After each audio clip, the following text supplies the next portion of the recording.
بسم اللہ الرحمن الرحیم۔ شروع اللہ کے نام سے جو بڑا مہربان نہایت رحم والا ہے۔ السلام علیکم میرے محترم بھائیوں، میری بہنوں، بزرگوں اور دوستوں۔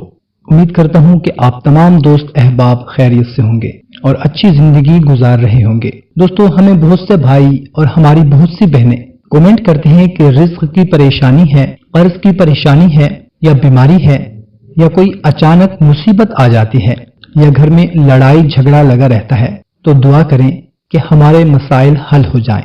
تو سب سے پہلے آج کے اس خاص دن ہم سب مل کر دعا کرتے ہیں کہ یا اللہ، ہمیں جتنے بھی بھائی بہنوں نے کومنٹ کیے ہیں دعا کے لیے کہا ہے، جو بھی ان کی پریشانی ہے، مسئلہ ہے یا حاجت ہے، وہ پوری فرما، آمین۔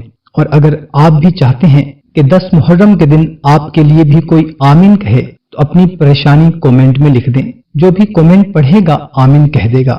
دوستو، 10 محرم الحرام کے دن اللہ تعالیٰ نے حضرت آدم علیہ السلام کی توبہ قبول کی تھی، تو ہمیں بھی چاہیے کہ 10 محرم کے دن اپنے گناہوں کو یاد کر کے اللہ کی بارگاہ میں معافی مانگیں، اللہ کی بارگاہ میں استغفار کریں۔ تو میرے بھائیوں اور میری بہنوں، 10 محرم کے دن کسی بھی وقت مغرب سے پہلے تنہائی میں بیٹھ کر اپنے گناہوں کو یاد کر کے سچے دل کے ساتھ کم از کم ایک تسبیح ضرور استغفر اللہ کی کریں۔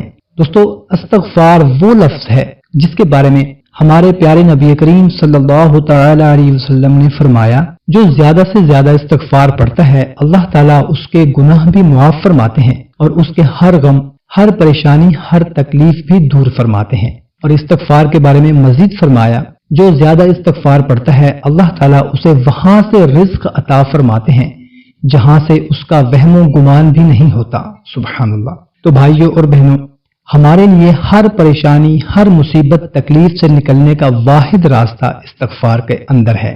تو دوستو، 10 محرم کے دن کم از کم ایک تسبیح استغفر اللہ کی پڑھیں اور اپنی حاجت پریشانی کے لیے دعا کریں، اور عام دنوں میں بھی اس کا ورد کیا کریں۔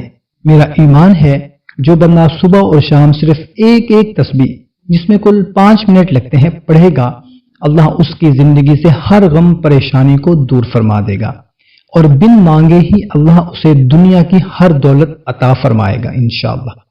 اس تسبیح کے بعد آپ دیکھیں گے کہ یہ تسبیح آپ کی زندگی میں کتنی خوشیاں لاتی ہے۔ تو کوشش کریں کہ 10 محرم الحرام میں لازمی ایک تسبیح کریں اور اس کو آئندہ بھی اپنی زندگی کا معمول بنائیں۔ اس کو زیادہ سے زیادہ شیئر کریں تاکہ آپ کے ساتھ ساتھ دوسروں کا بھی فائدہ ہو سکے۔ تو ہمیں دیں اجازت، ایک نئی ویڈیو میں دوبارہ ملاقات ہوگی۔ اپنا خیال رکھیے گا، اللہ حافظ۔